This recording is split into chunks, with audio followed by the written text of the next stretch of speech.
por lo que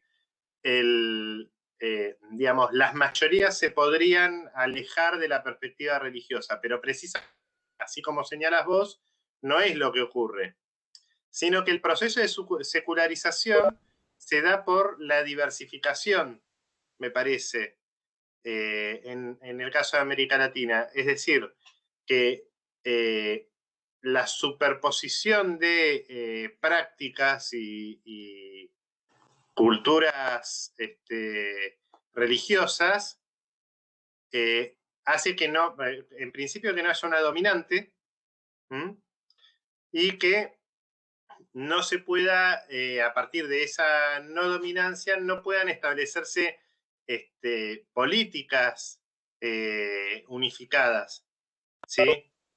Igual, ahora yo lo voy a revisar un poquito, porque, bueno, a mí me pasa lo mismo que a todos, ¿no?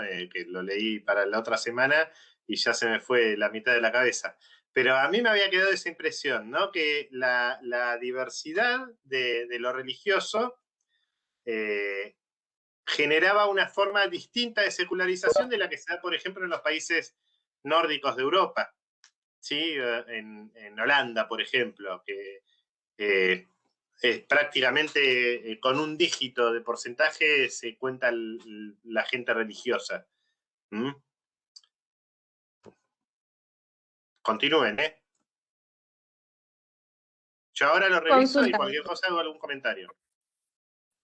Una consulta también del diccionario, porque nada, lo estuve leyendo y la verdad que con los otros dos textos, del y las definiciones no tuve muchos problemas. ¿A qué punto hay que saber ciertas cosas?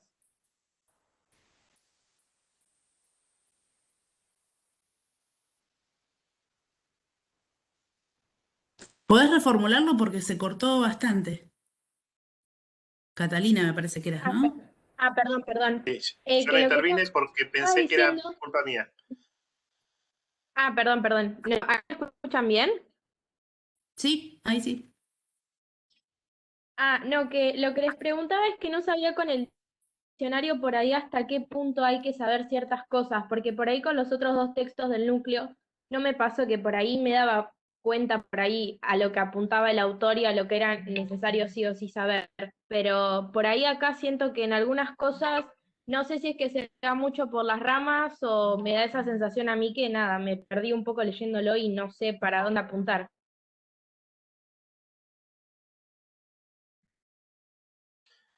Mira, Catalina, la idea del diccionario es, nosotros, lo dijimos un poquito en la clase, nosotros tenemos un gran texto que introduce la problemática, ¿no? En términos de problema epistemológico, ¿no? Que es el texto de Scott. Ese texto introduce el tema. Bueno, ¿por qué es importante pensar esto? Bueno, porque es parte de la diversidad de lo humano, pensando en la diversidad del feminismo, que es lo que expone específicamente Scott. Después de eso, nosotros teníamos el texto de Cipriani, en donde piensa que es, en líneas generales, el concepto de religión, ¿sí? Que básicamente entre las distintas perspectivas que presenta termina diciendo de alguna manera, si ustedes ponen esto que yo voy a decir como la única definición en un examen está mal, pero bueno, para resumirlo al extremo, lo que termina diciendo es la religión es lo que tiene el ser humano para darle sentido a la existencia. Palabras más, palabras menos. Repito, palabras más. Palabras menos es peor todavía. Si lo dicen como se los acabo de decir está mal, si dicen menos está peor.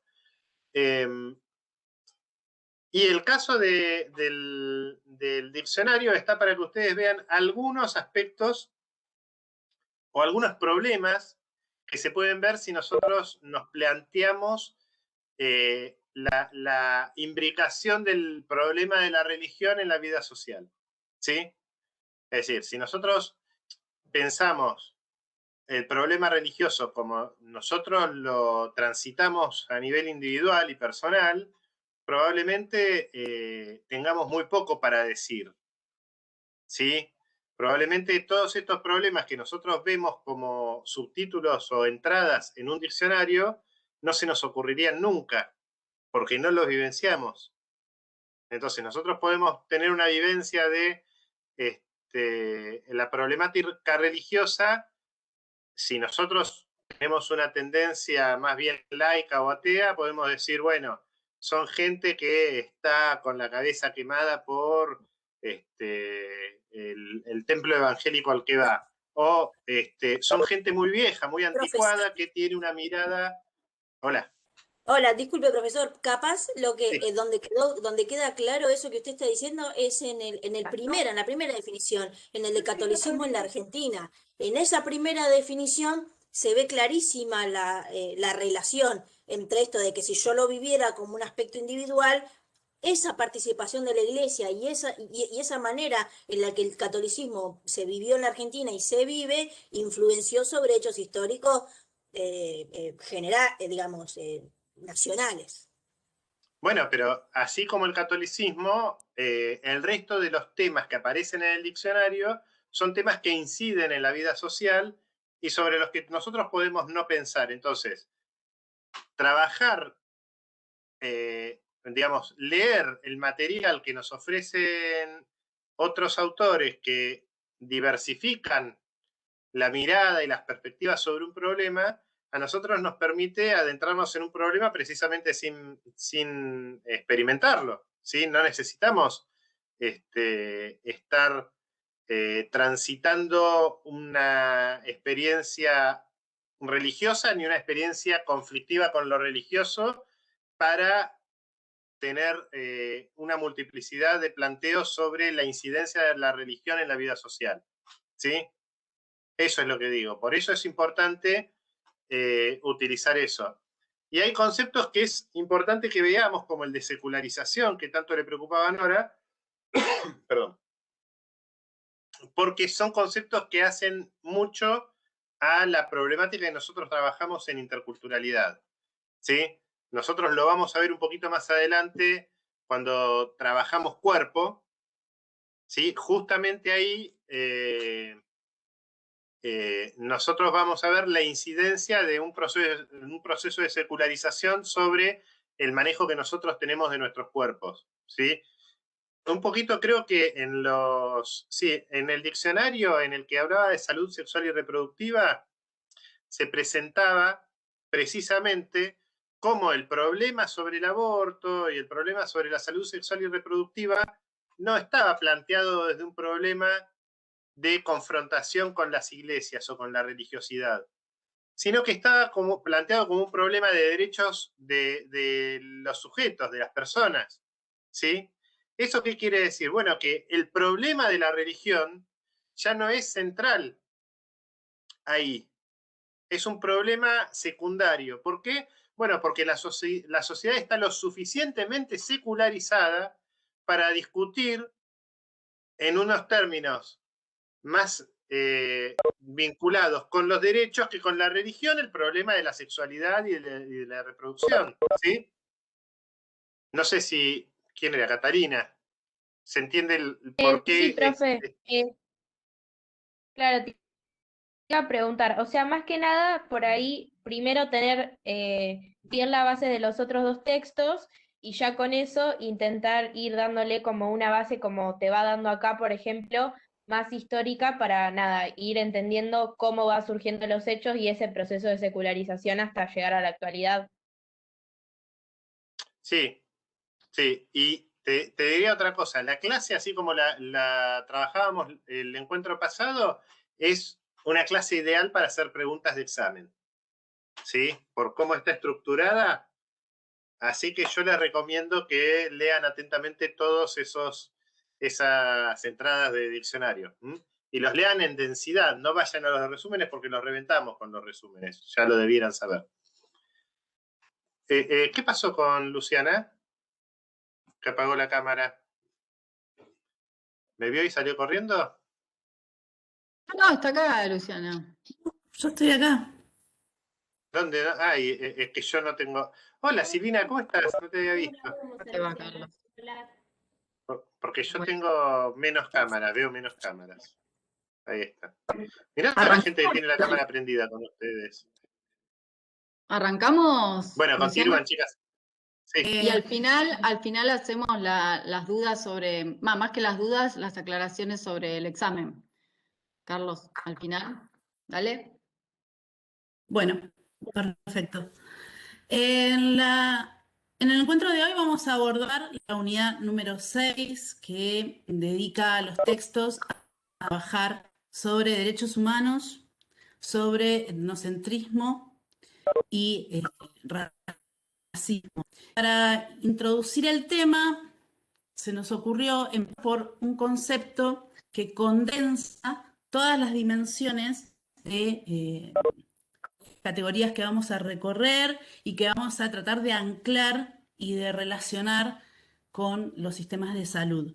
Para eso vamos a compartir pantalla.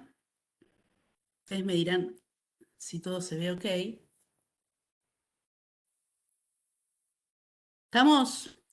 Ella es una filósofa española, Adela Cortina, y va a hablar de un concepto particular que, si bien no lo trabajamos nosotros en esta ocasión teóricamente, sí nos sirve para abrir el prisma sobre el resto de las categorías que vamos a recorrer hoy. Así que voy a silenciarme y poner play. El pobre, el mal situado.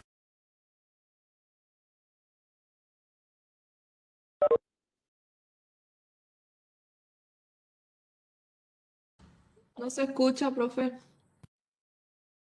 se escucha, tal vez no te silencies vos.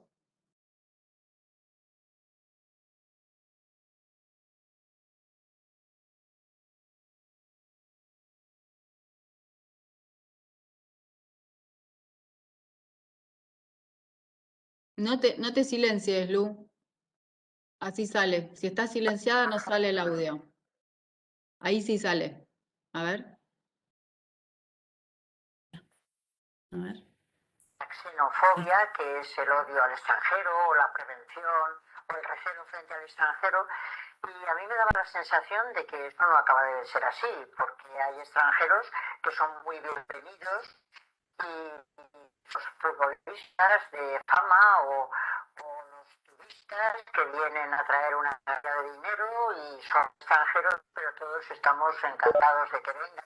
Que pobres sí que molestan, parece que no se sabe qué hacer con ellos, y una comparación muy fácil es la de los extranjeros que vienen a través del estrecho e intentan llegar a las costas de Italia, de España, etcétera, que no se les recibe con ninguna alegría, sino con hostilidad. Y los turistas que vienen en aviones trayendo dinero se les recibe muy bien. A mí me pareció que había que buscar una palabra para ese rechazo al pobre, relegar al pobre, dejarlo de lado y no tanto al extranjero.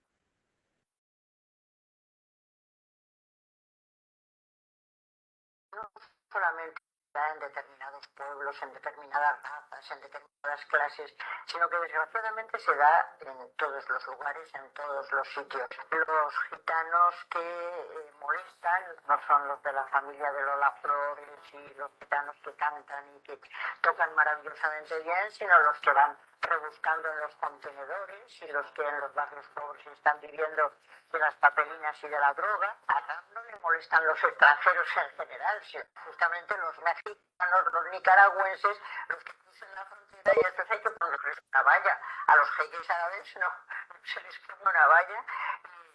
Reciben al rey de España y reciben a quien sea, todos son extranjeros, eso no es problema. El problema empieza justamente con los mexicanos y con todos los demás, y se llega incluso a separar a los niños de los padres, cosa que gracias a Dios ya no ha vuelto atrás, porque es una barbaridad, que una salvajada que no entendíamos nadie, ¿no? Hay gentes que ven a un mendigo en la calle y justamente la idea que se ocurre es la de dañarle, la de reírse de él, la de burlarse, y ha habido ya delitos de aporofobia.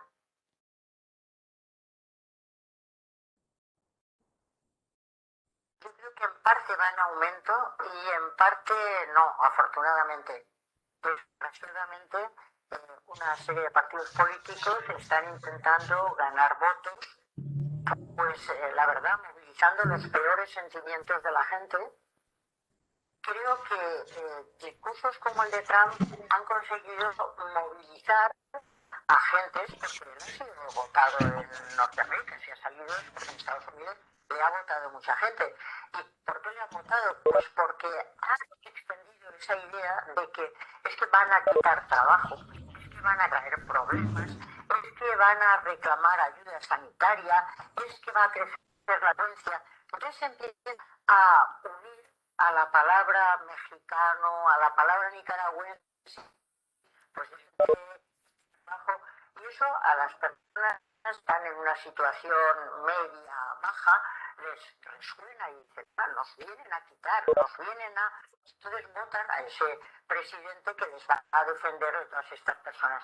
Yo creo que eso es lo que está pasando también en Francia y está pasando en otros países, desgraciadamente también de la Unión Europea, que se está diciendo hay que defenderse frente a estos extranjeros pobres.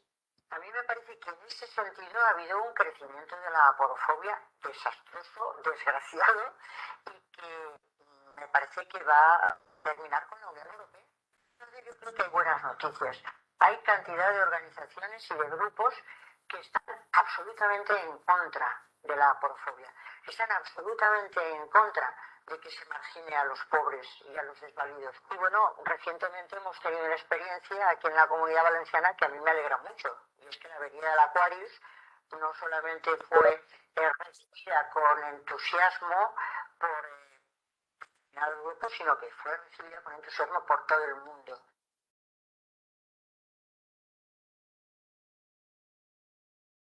Cuando las cosas no tienen palabra para designarla, no forman parte del mundo humano. Las personas necesitamos reconocer con palabras las cosas. En el libro que yo escribí, Aporofobia, empezaba el primer capítulo con unas líneas maravillosas del comienzo de 100 años de soledad, Gabriel García Márquez. Y dice que el mundo era tan reciente que algunas cosas carecían de nombre. Y para mencionarlas había que señalarlas con el dedo.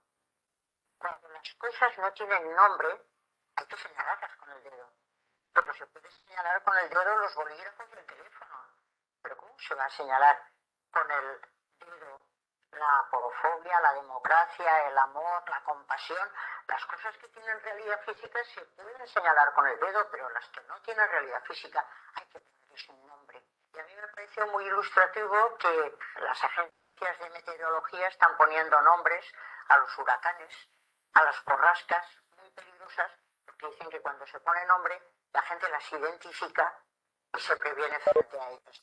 Yo creo que hay una borrasca social peligrosísima, destructiva, que es la aporofobia, y era necesario tener nombre para que la reconozcamos, para que sepamos que está, para que indaguemos por sus causas y nos preguntemos si nos parece bien cultivar la aporofobia o por el contrario habría que cultivar la justicia y la compasión.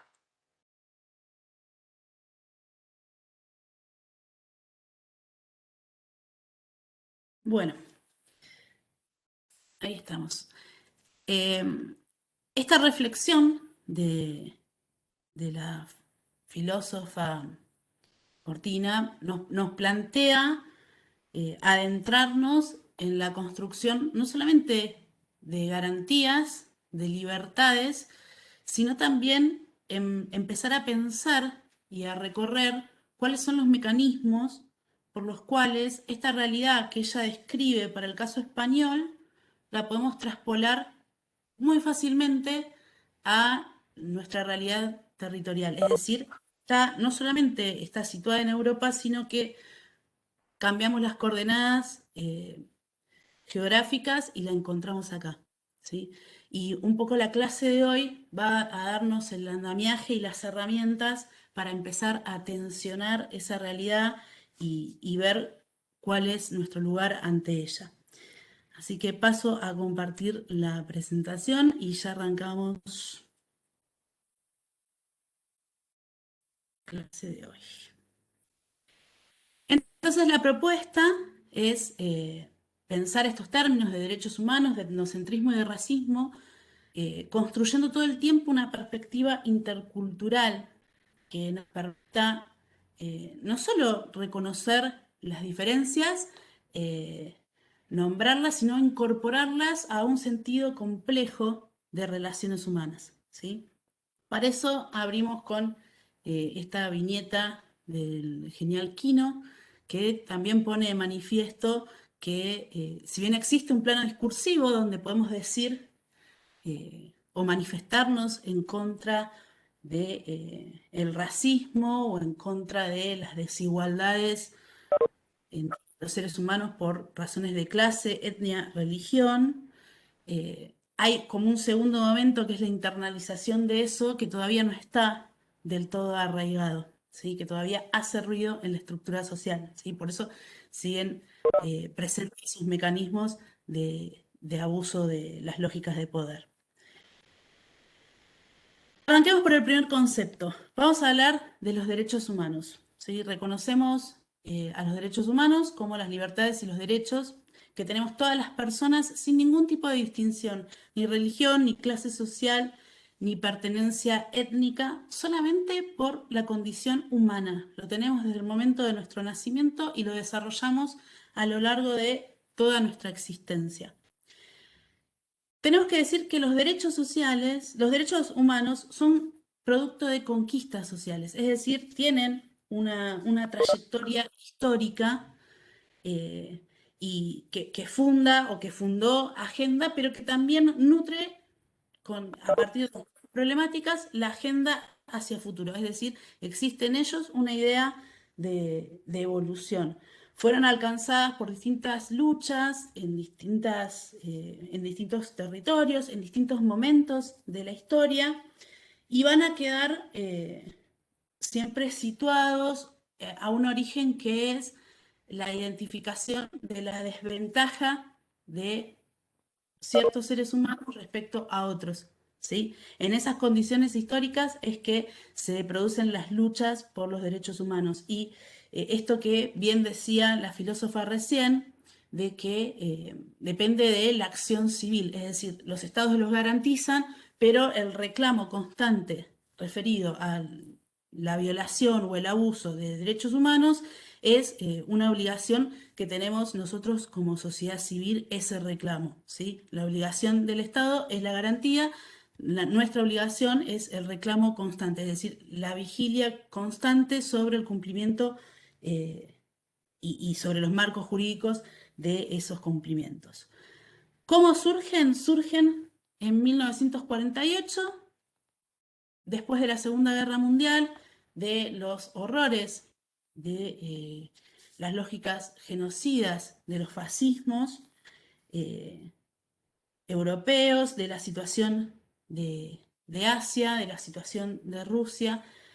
La ONU, como organismo, digamos que viene posterior a ese segundo conflicto a nivel mundial, produce una declaración a partir de 30 artículos que se sistematizan en un solo documento y que plantea esta cuestión de que todos y todas nacemos con igual condición de libres y dignos, ¿sí? Además de iguales.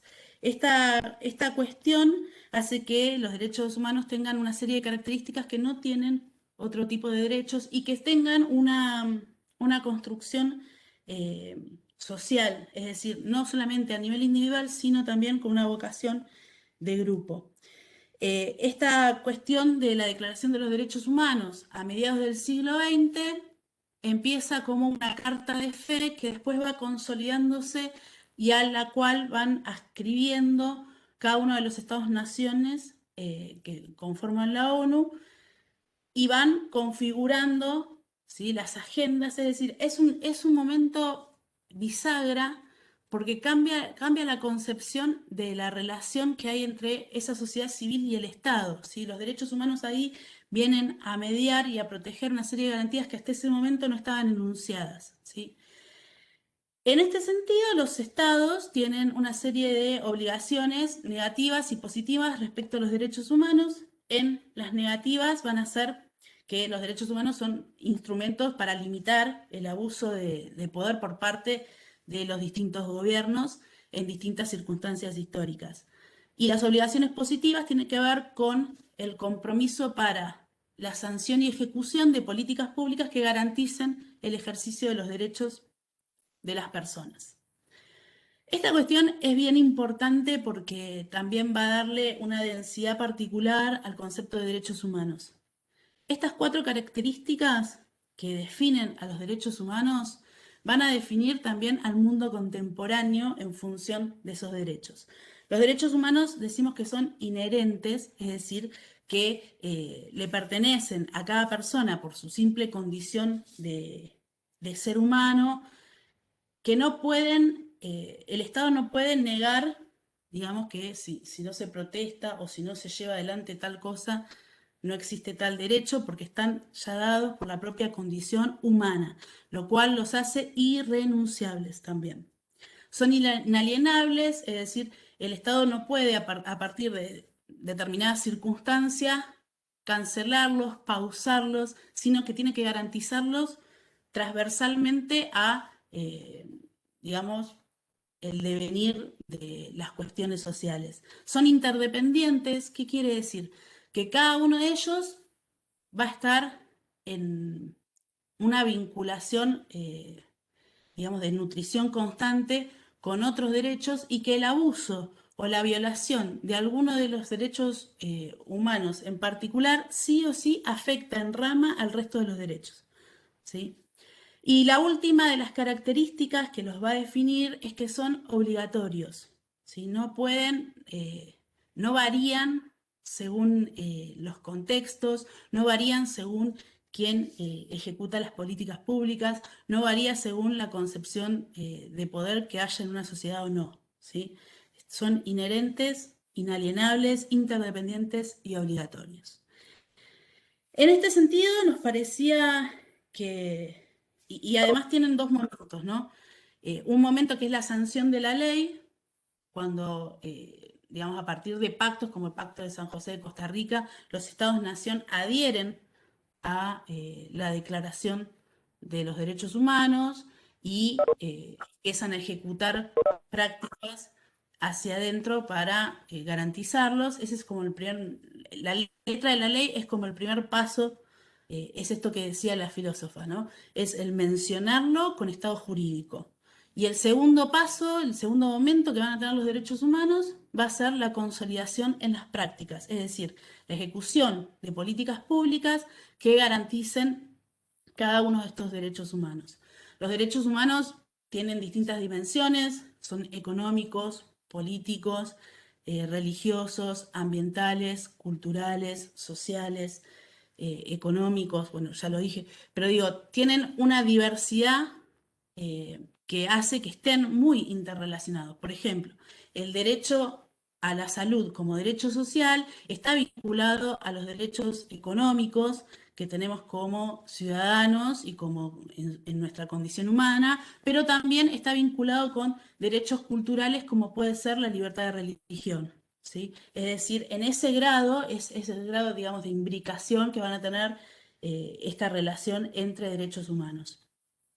Algo que les proponemos pensar hoy es en términos de distintas coordenadas poblacionales y ver, digamos, poner en tensión las propias realidades. Y así como lo que explicaba Carlos al principio de este diccionario de las religiones como una especie de mosaico donde ustedes van a ver distintos principios aplicándose o distintas realidades aplicándose, la clase de hoy lo que pretende es también proponerles pensar y tensar las relaciones de distintos grupos. En este sentido, el primer ejercicio tiene que ver con el derecho a la salud como derecho humano en función de los pueblos originarios, ¿no?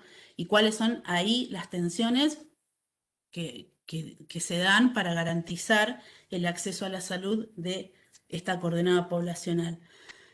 Una de las cuestiones que emerge casi inmediatamente es la falta de adecuación de los sistemas de salud que tiene el Estado-Nación, por ejemplo en el caso argentino, respecto al lenguaje. El lenguaje como una limitante del acceso a la salud. Y nos interesaba traer este ejemplo también porque no es un limitante de orden material, es decir, no sé, no hay un dispositivo de salud cerca de tal comunidad. No es solamente eso, no es que también está imbricado y tiene que ver con los derechos económicos y sociales, sino también que es, ahí hay una dimensión que es cultural, que es la cuestión del lenguaje como limitante, ¿sí? Es decir, que el sistema de salud argentino tiene que atravesar estas cuestiones para adecuarse a una perspectiva intercultural respecto a la salud. Esa puede ser una de las extensiones que se pueden señalar respecto a la población indígena en términos de derechos humanos y accesibilidad a la salud. Y después está la invisibilización, la inexistencia de reconocimiento o el sesgo de representatividad que van a tener los sistemas de salud propios de esa comunidad, ¿sí?, respecto a los sistemas de salud que tiene el Estado-Nación, ¿sí? Esos son, por ejemplo, dos puntos donde podemos tensar y ver esa definición de derechos humanos cómo entra en conflicto con una realidad material que está dándose en el territorio. En este sentido, y recuperando un poquito lo que ustedes estuvieron trabajando en las primeras clases con Julia, es que proponemos esta perspectiva, ¿no? En realidad no lo proponemos, sino que ponemos el acento en esta perspectiva de la interculturalidad para ver cuán complejas son esas relaciones, ¿sí? Cuánto hay de negociaciones e intercambios y reconocimiento de distintas culturas dentro de un mapa y cómo se va a buscar una interacción eficiente, es decir, una interacción real, no solamente planteada en términos teóricos, entre las personas, los conocimientos que éstas tienen y las prácticas que están culturalmente configurando a esos grupos, ¿sí? Ahí la perspectiva de interculturalidad se revitaliza y hace que todo aquello que tenga que ver, por ejemplo, con la salud sea no solamente más rico, sino más humanamente posible, ¿sí? Tenga una dimensión humana mucho más enriquecedora. En este sentido, esa interacción se reconoce a partir de las asimetrías, digamos, pero no se queda simplemente en el reconocimiento teórico, sino que avanza a pensar las lógicas complejas de las relaciones humanas. Por eso, digamos, la pregunta que podríamos hacer para vincular, digamos, estas dimensiones que ustedes vienen viendo clase a clase de la interculturalidad en relación a la salud, del pluralismo médico, del modelo médico hegemónico, les proponemos pensar esta coordenada particular de los pueblos originarios, ¿no? Donde subsisten sistemas de salud que son complejos, que los definen culturalmente, que definen esos sujetos culturalmente y que muchas veces entran en tensión de la mano de simplemente la enunciación del otro y no de esa interacción, ¿sí? Ahí es donde el pluralismo médico viene a decir algo, ¿sí? De ahí la importancia y la vehemencia que venimos construyendo en pensar este sistema de relaciones como un sistema bien complejo entre, digamos, las distintos, ese mosaico cultural del que también somos parte en términos de salud y de derechos humanos. Bien, en este sentido les vamos a proponer pensar un texto que es también denso teóricamente porque va a transitar distintos conceptos y dimensiones, que es el texto de Cargiano que propone mirar un caso particular que van a ser los inmigrantes. Acá la dejo a Silvina hablar y yo me silencio. Bueno, ahora, esperen que me voy concentrando para ver el hilado de cómo empezar el tema. Básicamente, este texto, el texto de Cargiano, lo venimos repitiendo desde la cursada y le damos, digamos, cierta importancia, digamos, lo tomamos la mayoría de las veces. ¿Por qué? Porque da cierta luz para esto que planteaba Luciana, digamos, lo que vimos desde el inicio, que estábamos hablando de la xenofobia, de la porofobia que nos traía la filósofa, para después recorrer esta cuestión de los derechos humanos y volver a lo que es formas de regulación social como el racismo, fundamentalismo cultural y restricción de ciudadanía. ¿Por qué volver? Porque los derechos humanos, que si bien hemos avanzado, y claramente en esta Escuela de Medicina hablamos, y a nivel nacional, mundial, por suerte hemos avanzado muchísimo, siguen existiendo y son, incluso si nos miramos a nosotros, a nosotras mismas, también vamos a ver que podemos reproducir estas formas de regulación social. Y siendo médicas y médicos, claramente podemos reproducirlos casi sin darnos cuenta, y la idea es poder haber atravesado una formación en donde tengamos algunos lineamientos que nos permitan reflexionar acerca de los mismos, y Caggiano también plantea otros, porque racismo claramente creo que si preguntásemos qué es racismo, la mayoría, y lo voy a preguntar, a ver, ¿qué es racismo para ustedes? A ver si alguien quiere plantear, me quiere ayudar como para darle entrada a lo que plantea Caggiano. Lo pueden plantear en el chat también, si no se animan a hablar por el micrófono, lo podemos plantear por el chat también y lo vamos leyendo.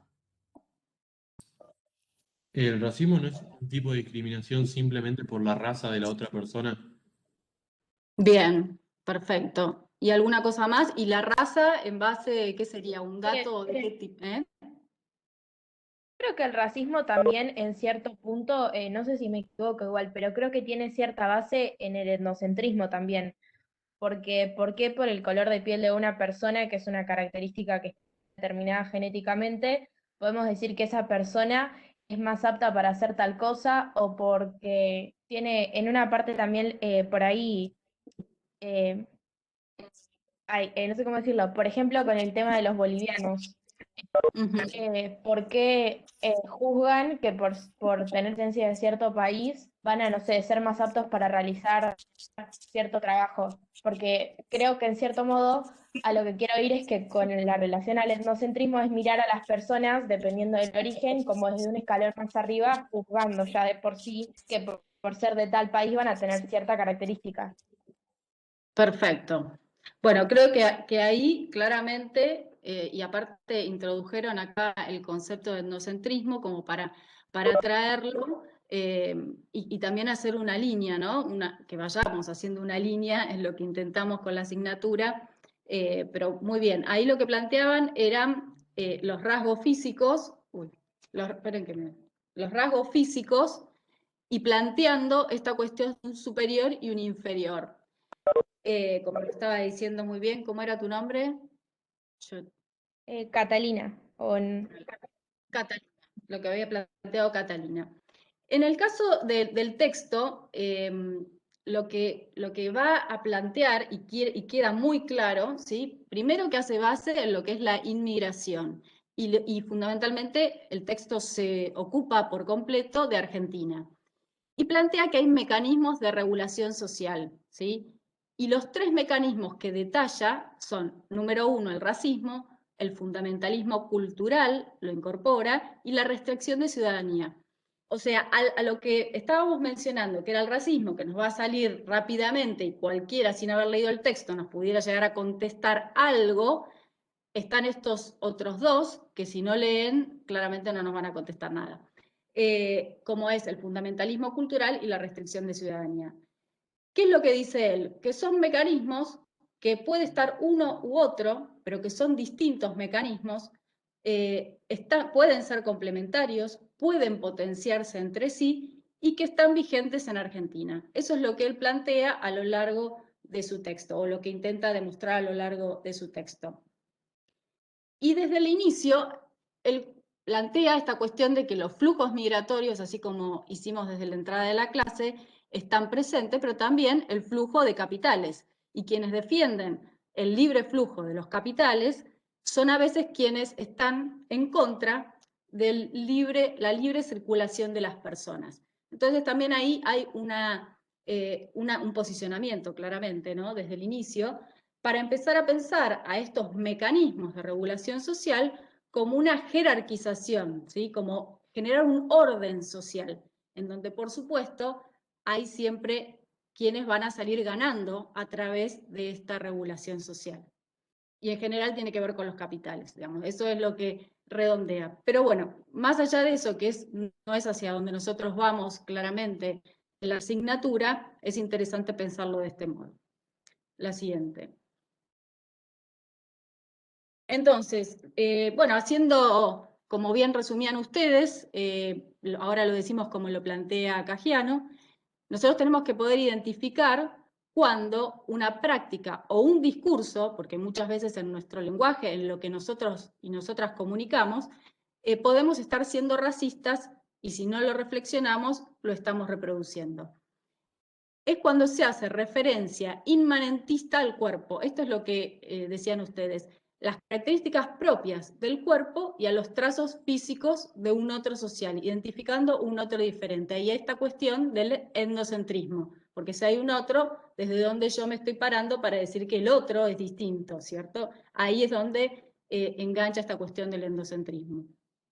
Y este trazo físico o esta característica física funciona como una explicación de los valores de esa otra persona o de las capacidades, como decía Catalina, digamos, la posibilidad o no de hacer cierto trabajo, la resistencia física, bueno, distintas características, si es sumiso, si es obediente, generar una relación directa entre una cuestión propia del cuerpo, inmanentista al cuerpo, eso sería la palabra, con explicando otra capacidad de ese grupo social o de ese sector social. Y los espacios institucionales, como coloqué ahí, reproducen estos discursos y estas prácticas. ¿Sí? ¿Y para qué? Para legitimar la explotación de un grupo o sector. Y por supuesto generando esta cuestión de dominación, ¿sí? Que da justamente esta cuestión de las relaciones en la sociedad misma. Por ejemplo, ¿a alguien se le ocurre algún discurso o alguna forma, una práctica racista? Algo desde lo discursivo que hayan escuchado o que ustedes mismos puedan replicar.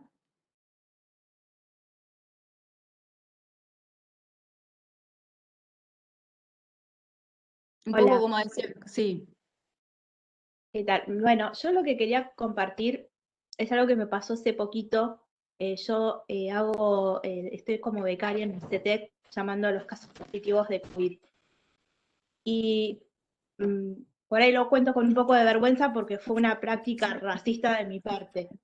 Me tocó llamar a una familia que por nombre y apellido yo deduje que eran bolivianos, aparte por la zona donde estaba la dirección y demás, y me encontré hablando con esas personas de una manera diferente de que lo hubiese hablado con otra gente de otro barrio o con otro nombre y apellido o con otra dedicación. O sea, estas personas trabajaban en las quintas de Sierra de los Padres y en un momento es como que me abstraje de lo que estaba diciendo y lo que estaba hablando. Incluso estaba como infantilizando el discurso con el que yo le estaba explicando cómo debían aislarse, qué recaudos tenían que tomar y demás. Creo que fue un poco esto de pensar que una persona, porque trabaja en las quintas y es boliviana, no iba a entender lo que yo le estaba diciendo y finalmente la persona con la que hablé me explicó más a mí que lo que yo le expliqué a ella y la tenía muchísimo más clara y me hablaba de cosas que había visto en la tele y que había leído, de la salita y demás.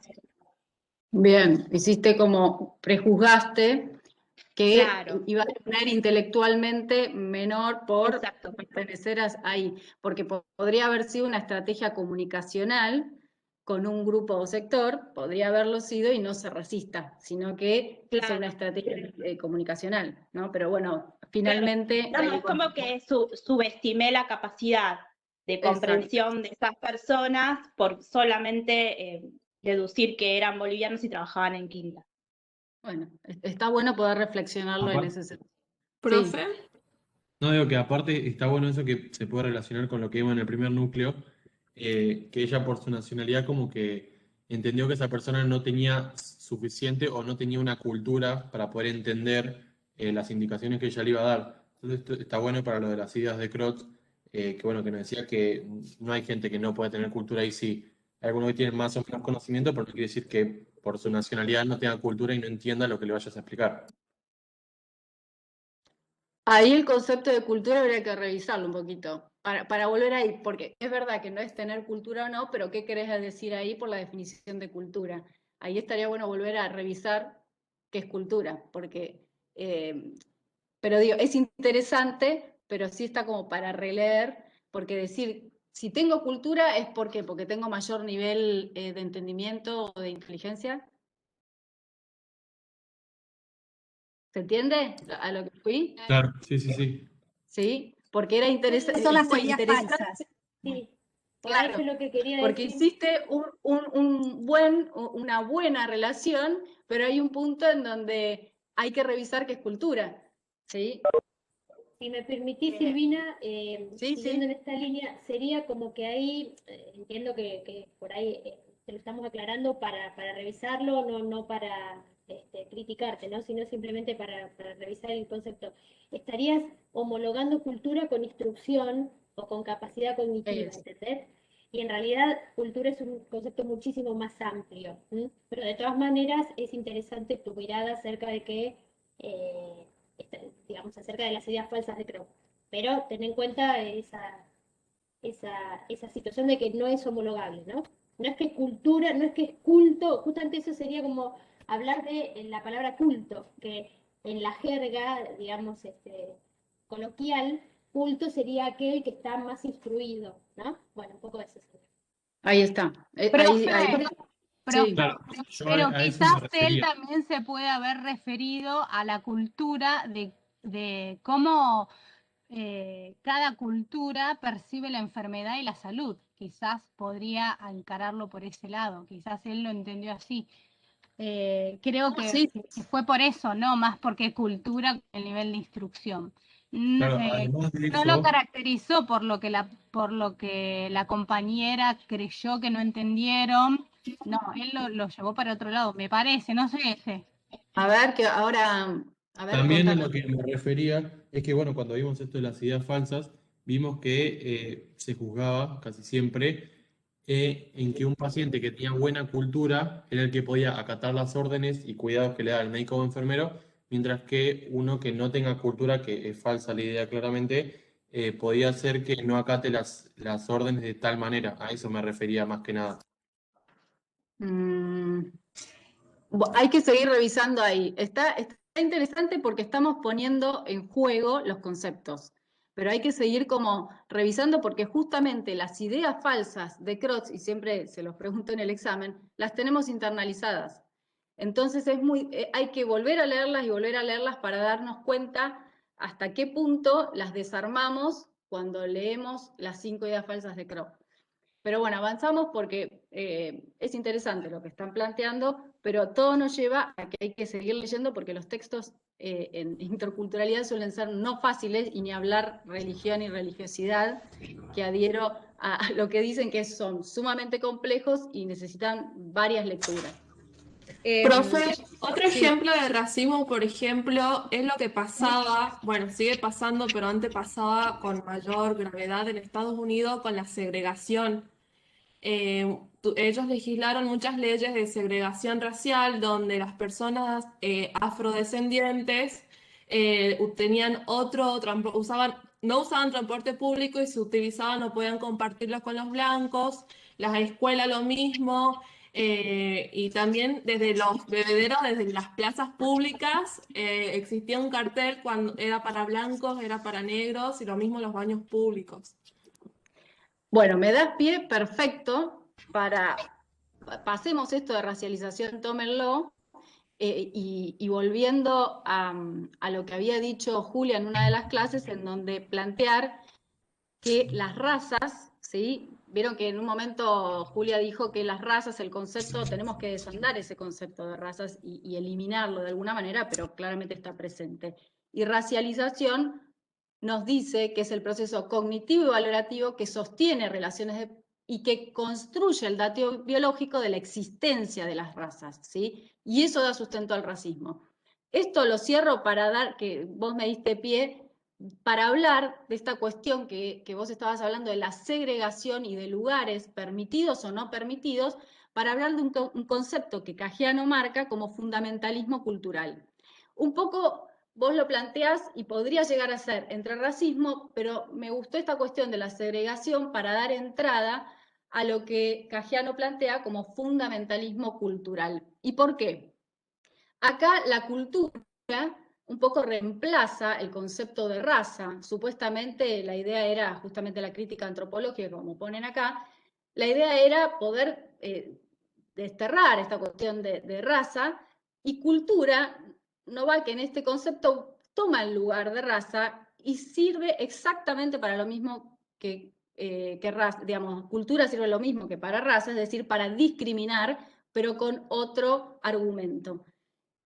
En este caso que vos planteás justamente tiene que ver con territorializar, ¿sí? Poner en territorios a personas distintas o que tienen cultura diferente, y entonces él plantea como una cuestión horizontal, no tanto como el racismo, que es algo superior e inferior, que construye el racismo, para el fundamentalismo cultural tener una idea horizontal de un territorio adentro y afuera. Lo menciona él. Es decir, los afrodescendientes no pueden estar en el, como dijiste, en el bus. Tiene que estar, puede ir a otro lado. Justamente acá el rasgo característico va a ser a partir de la cultura, ¿sí? Y plantea la cultura como algo estático, y justamente la cultura es dinámica, como hemos visto en las clases anteriores, pero claramente vuelve a ordenar a la sociedad y vuelve a jerarquizar, ¿sí? Esa es exactamente la misma situación. Y en el texto de Cajiano lo plantea más que nada con la población boliviana, ¿sí? Y por otro lado, como también plantea en esta filmina, deja fija la existencia de razas, tampoco genera un contrapunto en donde se plantea algo superador, sino que claramente ocupa el mismo lugar que la raza, ¿sí? Ahí, ¿continuamos? La siguiente... En el texto plantea justamente que el fundamentalismo cultural sería, según distintos autores, para ir analizándolo, plantea una noción de racismo, pero sin raza, un racismo posmoderno, un racismo diferencialista de relevo al racismo biológico. Son tres autores en donde él intenta contar y poder explicar de qué se trata el fundamentalismo cultural. Basa el discurso culturalista, que obviamente existen diferencias, las hace esenciales y fijas, y que esas diferencias son insuperables, y por ser insuperables tienen que estar separados. Y justamente va a legitimar la exclusión, y en este caso del extranjero, ¿sí? Del que es forastero, el de otro lado. Y ese otro tiene que estar en un lugar distinto. Acá se le ocurre, por ejemplo, alguna cuestión, como bien dijo, igual es interesante el ejemplo que planteaba la compañera, algún otro ejemplo en donde haya territorios para distintos u otros culturales. En Mar del Plata, por ejemplo. Yo no soy de Mar del Plata, pero en donde vivo yo, por ejemplo, hay una zona que está, o sea, si vivís en esa zona, sos gitano. Hay una calle que está dedicada, o sea, literalmente toda una avenida llena de gitanos. Y no hay otro sector de la ciudad que vivan gitanos. Y creo que en cierto modo también es una forma de, no sé si es segregación la palabra, pero de exclusión social, de que solamente están ahí, pero porque están ahí. Exactamente, tiene que ver con eso. La zona Avenida Jara, ¿te referís vos? No, es de otro lado, Ah, no, dicen. no sé por qué yo De otro no lado, pero soy de acá, sucede, soy de Necochea. claro. O sea, Claro. pasa lo mismo que acá en Mar del Plata, en donde hay un lugar en donde se agrupan esto, pues, por ejemplo, la comunidad gitana. Pero bueno, justamente es un buen ejemplo. ¿Y por qué? Porque tienen hábitos diferentes y el fundamentalismo cultural basa esto en que se alimentan distinto, viven distinto, duermen diferente, todas estas cuestiones culturales hace que tengan que sí o sí estar en ese lugar. Es algo que está impuesto, que sucede, pero que en el texto nos plantea poder revisarlo y, como bien decimos, reflexionarlo, ¿sí? Acá, bueno, es bueno, esto de plantear cada cultura en su lugar, ¿sí? Como que si yo ordeno, si yo digo cada cosa en su lugar, claramente estoy ordenando. Y si ordeno es porque estoy jerarquizando, ¿sí? Y justamente también se plantea esta cuestión del etnocentrismo, en donde hay una cultura que juzga a un otro y ordena a ese otro estar en uno u otro lugar. La siguiente. Bueno, hasta acá no sé si más o menos voy explicando. Ahora sería el último mecanismo de regulación social, y recuerden que estos tres son mecanismos de regulación social que legitiman, ¿sí?, desigualdades sociales. Todos estos mecanismos lo que van a hacer es legitimar las desigualdades sociales, ¿sí? La restricción de ciudadanía es el tercero que analizamos. ¿Y qué les parece que puede llegar a ser la restricción de ciudadanía? ¿Cómo puede operar la restricción de ciudadanía en un sistema de salud como el argentino? Un poco está puesto ahí, así que si lo quieren.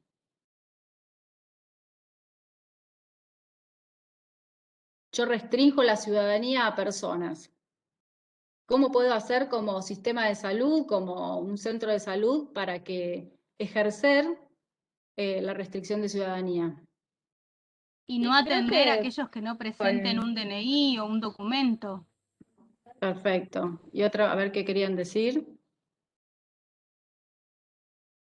iba a decir lo mismo que dijo recién, que tiene que ver con el hecho de negarles el acceso a diferentes servicios. Bueno, en este caso nos interesaría el de salud, pero de alguna forma hacerlos vivir en la ilegalidad. Exactamente. Bueno, perfecto. Eso es entender. Por eso, entendiendo estos tres mecanismos, es como que ya empiezan a tener claros, y cuando lean el texto va a ser mucho más sencillo poder entender todos los conceptos eh, para luego poder traducirlos mucho mejor en los exámenes, ¿no? Bueno, y en la vida profesional. Entonces, genera ilegales, clandestinos, ¿sí? ¿Y cómo puedo hacerlo? En un país, como por ejemplo esto plantea básicamente en Argentina, generar trabas, obstáculos, dificultades para el acceso al documento, a la partida de nacimiento, generar filas engorrosas, 1000 papeles, tener que ir a una oficina en vez de a otra. Y puedo también generar todo lo contrario y vincularlo con lo que estaba planteando Luciana de derechos humanos y justamente allanar los caminos, ¿sí?, para que esa persona se incorpore, ¿sí?, a la ciudadanía, a ser ciudadano o ciudadana del país, en este caso de Argentina. Si yo restringo, ¿qué hago? Están adentro porque están en el territorio, pero afuera, ¿sí? Es un adentro y afuera, le dice Cajiano, no adentro o afuera como el fundamentalismo, en donde hay territorios distintos excluidos, sino que están incluidos, y hace esa operación de excluir, pero estando en el territorio, ¿sí? Por eso dice ahí, un sujeto que resulta de la operación de inclusión por medio de la exclusión. Es una doble operación. Estás acá presente, pero te niego y por tanto sos ilegal, ¿sí? Estás adentro, pero estás afuera también. Parece un juego de palabras, pero esa es la idea que plantea en el texto, y la pueden leer como para profundizar en toda su lógica, en toda la argumentación que plantea él. Profe, una Entonces, pregunta. sí. Ahí en el último puntito que decía que sirve para confirmar la legitimidad del lugar social de otros, ¿se Sí. refiere a eso que se escucha así mucho de los inmigrantes que, por ejemplo, vienen a robar trabajo? No, ahí dice, sí, en realidad el otro, al que le van a robar un trabajo, sería el legítimo, ¿sí? Yo Claro. genero un ilegítimo para yo ser legítima, ¿sí? Eso es lo que plantea. Entonces vuelve a convalidar el lugar de esos otros desde donde se plantea la restricción, y esa persona que está justamente restringiendo y quiere restringir y avala la restricción de ciudadanía, por ejemplo, de otro grupo o sector o inmigrante, pongámosle, como lo dice el texto, de bolivianos, porque justamente el texto va hacia eso, pero puede ser de cualquier otra comunidad. Sí, sí, exactamente, tiene que ver con eso y de nos vienen a robar el trabajo, tiene que ver, y ahí está justamente esta cuestión que también está avalando la restricción de ciudadanía, Silvina, ejercida por la institución, sí. una acotación muy pequeña. Hoy, bueno, ustedes se habrán enterado del conflicto social emergente en Colombia. Hoy salió en muchos medios, replicaron en un canal de noticias en el horario central. La nota tenía el graph, es decir, lo que viene abajo, lo voy a leer textual: ciudadanos e indígenas se enfrentaron. ¿Sí? Ahí Bien, está la bien. construcción de ese lugar de la construcción de la otredad y de la jerarquización a partir del lenguaje, pero que en realidad es un mecanismo de restricción de la ciudadanía. Claro, porque acá el indígena no sería ciudadano. ¿Y por qué no? ¿Qué nos da la ciudadanía? ¿Por qué somos ciudadanos o ciudadanas de un país? Por eso es en el marco, y por eso me parecía interesante el ejemplo, en el marco de la violación de derechos humanos que está transitando hoy en Colombia, que es muy grave la situación. Digo, los medios de comunicación son también un mecanismo productor, pero también reflejo de esa situación. Reproducen discursivamente estas lógicas de poder. Porque podrían tener, seguramente tienen el documento del país, serían ciudadanos, pero la comunicación hace que les restrinja la ciudadanía. Fíjense, hasta interesantísimo el ejemplo de Luciana, y que lamentable que es lo que está sucediendo, pero poder ser reflexivas ante esta realidad nos hace ver quiénes construyen y quiénes operan, ¿sí? Y ahí de nuevo volvemos al inicio, ¿no? De esas construcciones y relaciones de poder en donde hay quienes están beneficiados por estas construcciones, ¿no? Y a ver si hay alguna manera. Sí. En Crónica me acuerdo que hace un tiempo había un titular que decía murieron 2 personas y un boliviano. Y lo Otra pusieron vez. por todos lados porque obviamente era impresionante que hayan puesto esa burrada, ¿no? Bien, pero existe. Y son los medios de comunicación. El mismo, claro, es intencional, ¿no? Bueno, Intencional, fíjense reflexiva. Fíjense que los medios de comunicación lo hacen también con la comunidad gitana, ¿no? Cuando aclaran quién robó o quiénes son los autores de un robo, pone y un gitano o la comunidad gitana o eran miembros de la comunidad gitana, ¿no? Entonces acá los medios sí se transforman justamente en difusores de estas lógicas de poder dominante, ¿no? Se reproducen discursivamente estos mecanismos. Iba a decir algo similar a lo que dijo Nadia, que muchas veces cuando se trata de hechos delictivos se suele nombrar la pertenencia étnica o la nacionalidad de quien supuestamente cometió o quien fue encontrado, no importa, después se dirá si realmente había sido el autor o no, pero es muy común eso, ¿no? Se encontró o no sé, la policía prendió a una persona de nacionalidad boliviana como si tuviera algo que ver, no importa, ¿no? O sea, vincular totalmente la pertenencia religiosa, étnica o hasta los rasgos, como dice Nadia, lo relacionado con personas que tienen pertenencia a la comunidad boliviana, solo a través de los rasgos que observan, que es por ejemplo la vestimenta, ¿no? Sí, eso es algo que en realidad, y toda esta interesante discusión y la idea de leer material como este y analizarlo y desmenuzarlo, tiene que ver fundamentalmente con esto que están diciendo las profes desde el principio, con poder reflexionar sobre las propias prácticas, sobre lo que venimos escuchando, sobre lo que se transmite en los medios, incluso sobre lo que a veces está escrito en algunos artículos, porque también nos ha pasado de encontrarnos con bibliografía que a veces no sé, yo tengo algunos recuerdos de la escuela primaria, por ahí la secundaria, de haber leído en la bibliografía cuestiones que reproducen estas lógicas de poder, ¿no? O sea, fundamentalmente como que esto nos tiene que servir, como que nos tiene que servir para analizarnos a nosotros mismos también y a nuestras prácticas. Sí, yo quiero agregar justamente eso último que estaba diciendo Luisina. Obviamente, sí, nosotros tenemos que prestar atención a las formas en que socialmente esto se reproduce a través de los medios. Pero sobre todo, nosotros tenemos que prestar atención a la forma en que nosotros y nuestro entorno próximo lo reproduce o no. ¿Sí? Y prestar atención a nuestras propias conductas, porque nosotros somos parte del mismo cuerpo social y nosotros reproducimos a veces esas cosas. Es muy habitual en los exámenes orales que los chicos nos digan, y cuando leímos esto, me di cuenta que en mi casa lo hacemos. O pasa, o que fulano, o que alguien, o que yo mismo a veces tengo este tipo de prácticas, ¿sí? Era eso nomás. Una cosita voy a agregar, que quería decir en cuanto a lo que vino desarrollando Silvina y en relación a lo que decía Carlos de cómo uno encuentra en la cotidianidad estas prácticas.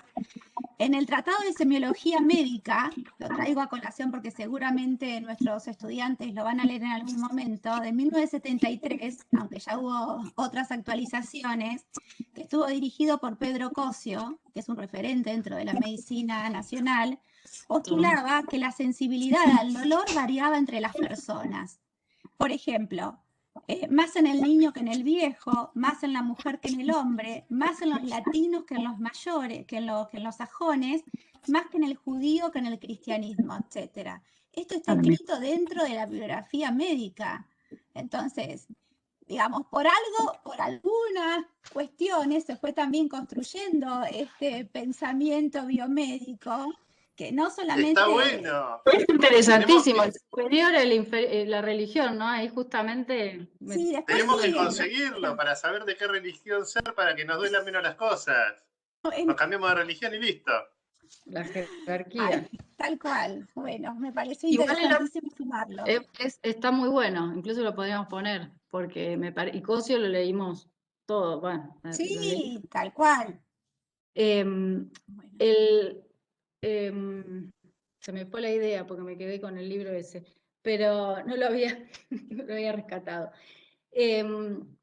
Lo que quería ir es que en la otra clase, cuando hablaban de razas, me acuerdo que una de las estudiantes planteaba que en los libros sí se planteaba esta cuestión de la raza, digamos, la raza blanca, la raza, bueno, no me acuerdo cómo caucásica, y que incluso en muchos de los textos, sin llegar a esta como ya extremo, ¿no? De lo que planteaba Nadia, pero todo el tiempo nos hacen, y en las enfermedades genéticas, nosotros siempre tenemos que leer en anatomía, en fisiología. No sé si, por ejemplo, en algún texto último que hayan leído algo que les haya llamado la atención, porque justo la estudiante defendía esta cuestión, porque decía, pero ¿cómo? Si a mí me dicen en el libro que la raza tal tiene tal o cual atributo o tal o cual enfermedad. Por ejemplo, la talasemia del Mediterráneo, ¿sí? Ese es un ejemplo que nosotras siempre lo tenemos presente por los libros, porque después acá que ni nos importa, pero sí que está muy presente.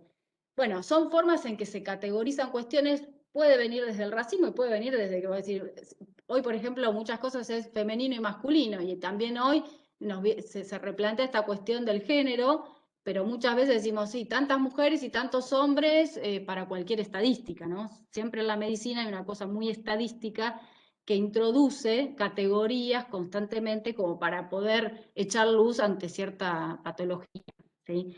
Pero acá lo que nosotros reflexionamos en esta asignatura tiene que ver con otra cosa, ¿no? Con una cuestión más profunda, más arraigada y que tiene que ver y hace base también en los derechos humanos. Y por último, para cerrar, esto de, al final, Cajiano habla de la ciudadanía, y la ciudadanía la plantea justamente como un campo de luchas, e introducir más, incorporar distintos grupos y sectores a la ciudadanía, justamente hace poner en tensión, porque quien está en la ciudadanía define las problemáticas y también puede definir cómo abordar un problema. ¿sí? Ya tiene como una cuestión de la construcción de ciudadanía. Cuanto más diversidad hay y más estén incorporados, habría más voces, y desde ese lado plantea que la ciudadanía en sí ya es contestataria, ¿sí? La construcción de ciudadanía en sí es un concepto contestatario, pero lo dice al final como para que lo revisen, lo vean, porque es hacia donde también en salud y en muchos abordajes tenemos que ir, sino hacia la construcción de ciudadanía para generar cambios en las problemáticas más complejas. Y ya ahora le doy paso a Nadia, bueno, la última parte.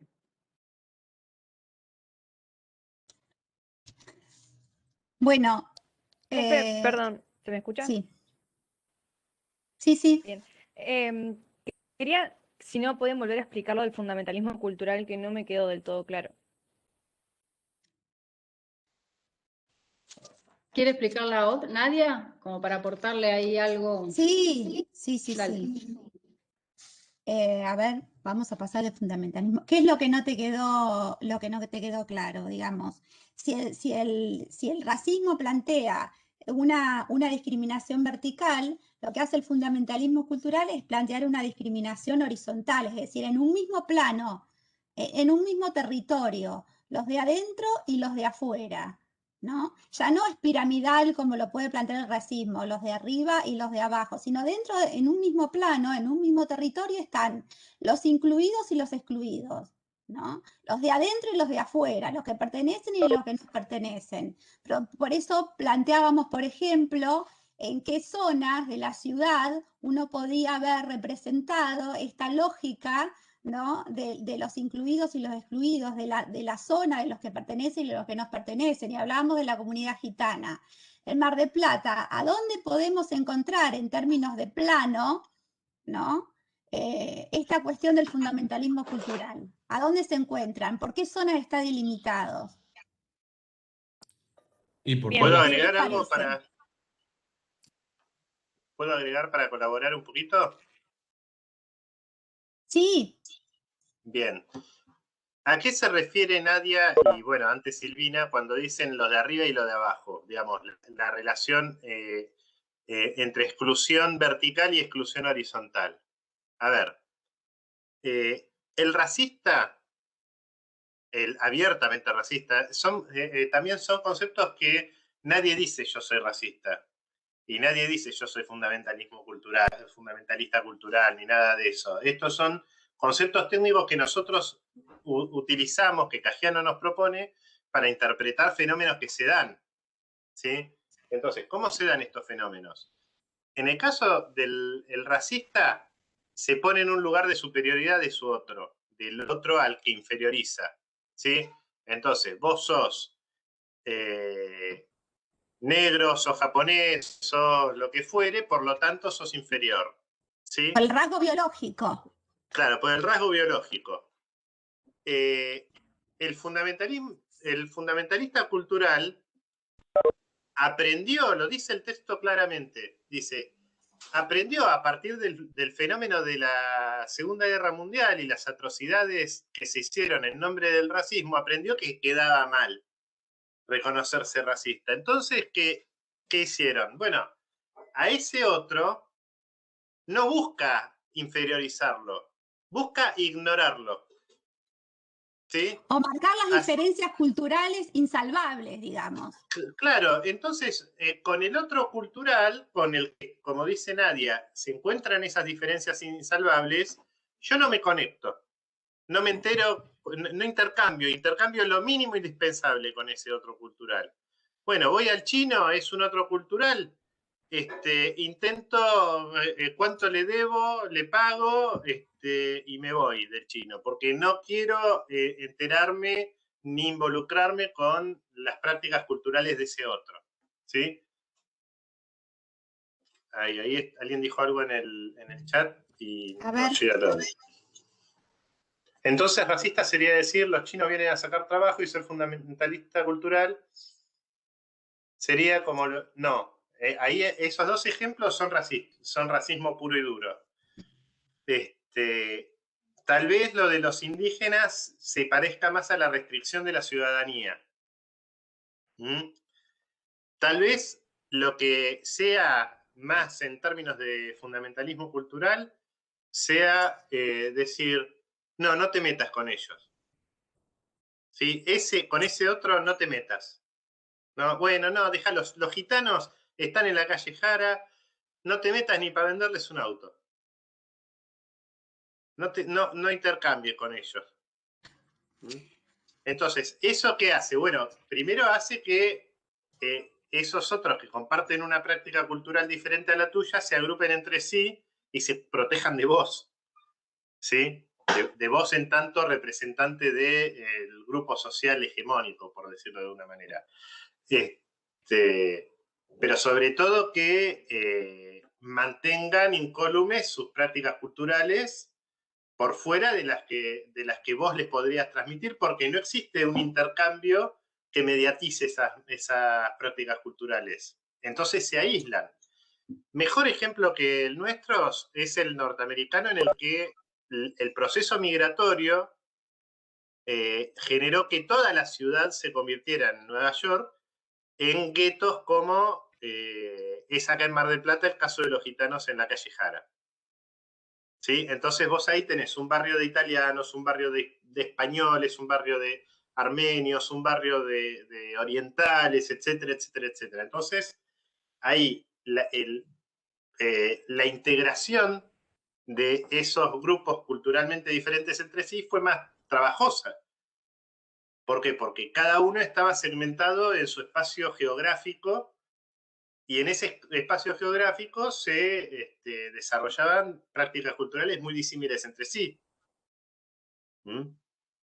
Y no sigo porque si no, sigo hablando como un loro. Bueno, a mí me ha tocado, les cuento la experiencia que tuve, que cada vez que digo dónde vive, Almafuerte, entre Francia y Don Bosco, en diferentes círculos, me miran y me dicen, ¿vivís en el barrio de los gitanos? ¿No? Eso, nadie denomina con un nombre similar si vive en otro barrio, ¿no? Nombrar de quién es el barrio y con asombro decir, ¿vivís en el barrio de los gitanos? Entonces, bueno, tiene estos rasgos, ¿no? Perdón, Silvina. No, eso, ahí me parece que el ejemplo es bárbaro, ahí sí es donde todos somos fundamentalistas culturales un poco, en base a las costumbres, alimentación, hábitos, las personas tienen que estar en ese territorio. Ese es permitido para esas personas. Ahí estamos ejerciendo el fundamentalismo cultural, digamos. Bien. Me gusta mucho la cantidad de consultas que tenemos. Creo que el año pasado no tuvimos tantas consultas sobre este tema. Acá pregunta Agustina.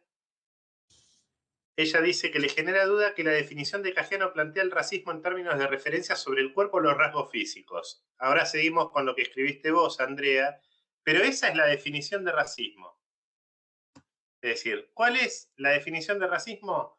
Atribuir características morales, éticas, de valor, positivas o negativas, a una persona a partir de sus rasgos físicos. ¿Sí? Entonces, si vos decís blanco bueno, negro malo, es racismo. Eso lo podés matizar con un montón de ejemplos entre ese extremo de decir blanco bueno, negro malo, a otros ejemplos mucho más sutiles, si lo querés, pero si vos decís, los islandeses son buenos porque son, yo veo un islandés y ya sé que es bueno, obviamente no estás atribuyéndolo por sus características físicas, porque vos decís, en el caso de los chinos vienen a sacar el trabajo, se interpretan esos rasgos a partir de la nacionalidad. Ahí se genera todo un combo. Yo me acuerdo hace unos años, fíjense hace cuántos años, en un programa de Mirta Legrand, estaba con Antonio Cafiero, ¿sí? Uno de los dos hoy está muerto, adivinen quién. Y Antonio Cafiero era era en el gobierno de Cristina. Antonio Cafiero decía, bueno, ahora estamos haciendo muchos acuerdos comerciales con China. Y Mirta decía, ¿con China? ¿Pero a usted le parece, Antonio? Yo prefiero con Europa, con Estados Unidos. Bueno, ese concepto no es exactamente un concepto racial, sino que es un concepto etnocéntrico, si se quiere. ¿No? Bueno, el etnocentrismo... Eurocéntrico sería. Bueno, sí, o eurocéntrico. El etnocentrismo se manifiesta de muchas maneras. Estas 3 maneras son las que inciden directamente, en el texto de Cajiano está explicado así, las que inciden directamente en la práctica en el sistema de salud. ¿Sí? Entonces, ¿con qué fenómeno nos encontramos en el sistema de salud? Bueno, con agentes de salud que debieran atender de una manera y no lo hacen porque tienen prácticas racistas, prácticas de discriminación por la cultura del otro o prácticas de restricción de la ciudadanía. ¿Se entiende? Está bueno, es operativo en el sentido de que no todo es racismo liso y llano.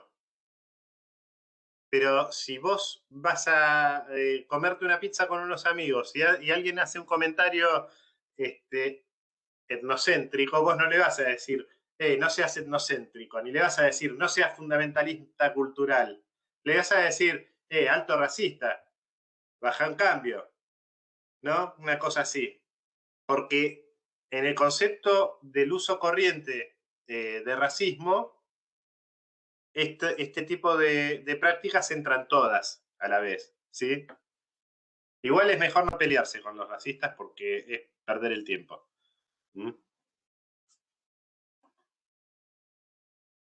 El fundamentalista es racista pero lo oculta, dice Candela. O no lo dice, sí, Candela. Yo creo que es así en el fondo. En definitiva, no en el fondo. Y acuérdense que pueden funcionar las 3. Digamos, claro. ¿no? No son excluyentes, también lo dice el texto. Bueno, yo me vuelvo a callar.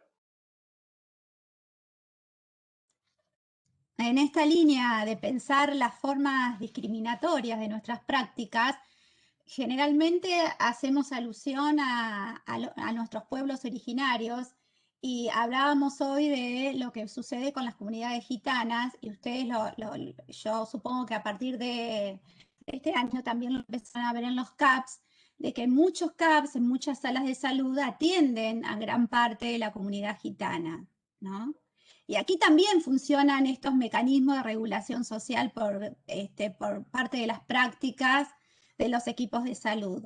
Entonces, cuando ustedes lean la guía que nosotros subimos, una guía reflexiva sobre las prácticas y algunos tips para trabajar con la comunidad gitana, nos interesa que reparen principalmente en el concepto de salud y enfermedad, ¿no? ¿Cómo conciben la comunidad gitana la salud y la enfermedad? La salud como ausencia de enfermedad, pero la enfermedad la conciben desde un lugar muy extremo, ¿no? El que tiene un problema, una enfermedad, está próximo a la muerte, y ahí aparece esta palabra con todos sus grandes condicionamientos. ¿Cómo trabajan a nivel familiar? La familia es quien comunica las malas noticias a la persona que está enfermo y cómo generalmente esto se deja de lado, estas prácticas por el equipo de salud. Entonces, la importancia de la familia en la toma de decisiones y en la comunicación de las malas noticias, el rol activo de la mujer como cuidadora de los enfermos en la familia. Fíjense que no son una sola familia de madre, padre, hijos, sino vienen los abuelos, los tíos, por eso se definen como las comunidades gitanas, ¿no? Y cómo esto tiene que ver también con el proceso de salud de las mujeres. Las barreras culturales en esta relación con los integrantes del equipo de salud y cómo generalmente son los propios integrantes del equipo de salud que adjudican los problemas de comunicación en el otro, ¿no? por ejemplo, en el lenguaje, en que no entienden su lenguaje, o en el silencio, o cómo llenan los lugares, las salas, los hospitales, las clínicas, interrumpiendo el paso o el desenvolvimiento normal de estos espacios. Los niños en la comunidad gitana y todos los prejuicios que hay sobre los niños, ¿no? Entonces, no se los ve como niños, y eso es lo terrible, ¿no? Se los ve de otro lugar, de los pequeños ladronzuelos, ¿no? Cuídate si ves un niño gitano. Entonces, todo lo que anda circulando también en el imaginario colectivo sobre los gitanos. Yo me acuerdo cuando yo era chica, siempre decían que robaban niños, ¿no? Cuídate de las gitanas que te roban, ¿no? Y eso hoy aún es increíble, pero continúa circulando. Y como también, bueno, ya lo hablamos de los medios de comunicación, cómo tienen que ver con estas prácticas discursivas, cómo se relacionan también con estas prácticas discursivas discriminatorias. Pero bueno, es interesante leer esta guía para la actuación con la comunidad gitana en los servicios sanitarios. Es una guía española, debemos decir. En realidad, cuando nosotros hicimos el año pasado una investigación sobre si había algún tipo de biografía o de guía o de manual de la comunidad gitana en Argentina, no encontramos. Por eso nos basamos en esta guía española. Y también nos sirve para replantear y reformular eso, justamente que no hayamos encontrado bibliografía argentina sobre la comunidad gitana, siendo que están tan presentes y en todas las provincias, en todas las ciudades, ¿no? Entonces la reflexión va orientada hacia esa hay dirección. investigaciones un poco viejas. Sí, pero nada actualizado y ninguna, así como hay guías o manuales que trabajan con, y nosotros lo damos con las comunidades indígenas, sobre la comunidad gitana no hay. A mí cuando leí este material que lo tienen ustedes, después de trabajar mucho tiempo y en muchos lugares y de ver muchas comunidades gitanas, es interesantísimo lo que plantea y es absolutamente aplicable, muy fácil, y me hubiese sido más sencillo si lo sabía de antemano. Así que correría con un poco de ventaja después de leer ese manual, ¿sí? Porque tiene su complejidad atender a personas de la comunidad gitana. ¿Por qué? Porque tienen formas, como bien decía, de entender la enfermedad, de cómo actúa cuando viene una persona a la consulta, y realmente da muchas herramientas para poder estar mejor preparado para ese intercambio. Hay quienes le va a salir más naturalmente comunicarse con un otro, que todos son un otro cuando atendemos en profesión médica, pero me parece sumamente interesante el texto. Bien. Acá preguntaban lo último de la ley de migraciones. Bien, eso justo iba a aclarar. En la propuesta del anexo está la ley de migraciones porque nos interesaba que revisen, son 4 artículos que hablan de la garantía jurídica del acceso a la salud por más que la persona tenga o no documento. ¿Sí? Entonces ya está planteado desde la ley muy claramente de que ese mecanismo de restricción de la ciudadanía de orden administrativo, que puede ser la llegada a un centro de atención y no tener el documento o tener en determinadas condiciones su documentación, no restringe el acceso a la salud como derecho humano. Por eso está en el anexo donde también les planteamos, como decía Nadia, el manual de comunidad gitana para poder tener también las referencias jurídicas de esos mecanismos por los cuales, digamos, la viabilidad del acceso al derecho a la salud debería garantizarse. En ese sentido lo pusimos. Bueno, ¿tienen alguna otra pregunta? Porque tenemos que dedicar el final de la clase al parcial, que imagino que conlleva ansiedades. Profe, yo tenía una pregunta. En la Dale. guía de lectura había una pregunta que decía si tenía historicidad el término racismo. No entendía a qué se refería muy bien. Claro, si tiene atrás una construcción que tenga que ver con los contextos sociales a lo largo de la historia. ¿Sí? El término racismo, por ejemplo, tiene una historicidad particular y tiene hasta un basamento científico si miramos la historia de Europa de la primera mitad del siglo XX. ¿Sí? Ahí es poder problematizar de que estos conceptos no son conceptos simplemente teóricos que aplicamos ahora, sino que tienen un bagaje social e histórico importante.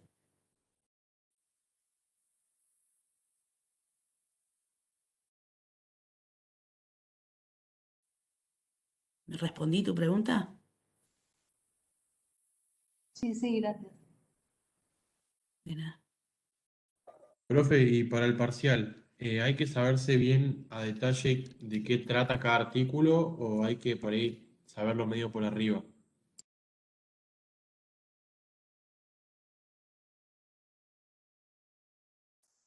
Cuando decís artículo, ¿a qué te referís? ¿A los A lo de artículos de la la ley? ley, claro, de la ley ¿No? 25.871. Ahí me parece que en la guía nosotros pusimos, especificamos, y si no, ya se lo subo, cuáles son los artículos. En realidad después cuando le suba al Power están referidos ahí. Es simplemente saber, digamos, de qué va ese artículo y por qué protege el acceso a la salud y cómo entra en tensión con esta realidad que o que Cajiano en realidad nos propone pensar de la inmigración en Argentina y la vinculación con estas con estos tres mecanismos, ¿no? No tienen que saber el artículo por artículo. No, no, claro, porque ya está, es el artículo 6, 8 y 23. Pero bueno, yo tengo una descripción, ponele de 6 renglones de cada uno. Entonces no sé si eso es mucho o es lo que hay que saber. Está bien, es para que lo pongas en tensión con el texto que es Está más bien. teórico. Listo, está buenísimo.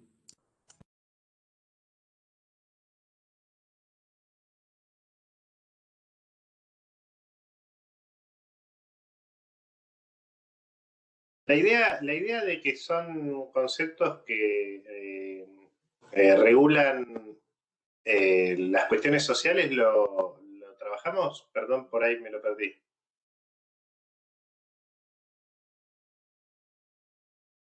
¿Qué, Carlos? ¿De hoy estás hablando? Porque estábamos... Sí, de hoy. Sí, Sí. como mecanismo de regulación social, porque Sí. justo me llamaron por Sí, teléfono y por ahí me lo perdí. Dale, listo. sí, eso sí. No, ahora estábamos adentrándonos en lo del parcial, así que si querés meter ahí vos. Sí, ahí escuché. Ustedes estaban esperando que interviniera yo. Yo las miraba a ustedes. Dale, pero... La modalidad del parcial va a ser, como dijimos el otro día, semiestructurada, es decir, que en realidad va a ser más de desarrollo que de otra cosa. Van a tener algunas preguntas de desarrollo y algunas verdadero o falso, choice, algo así. Va a ser con un tiempo acotado. La tendencia que tenemos es intentar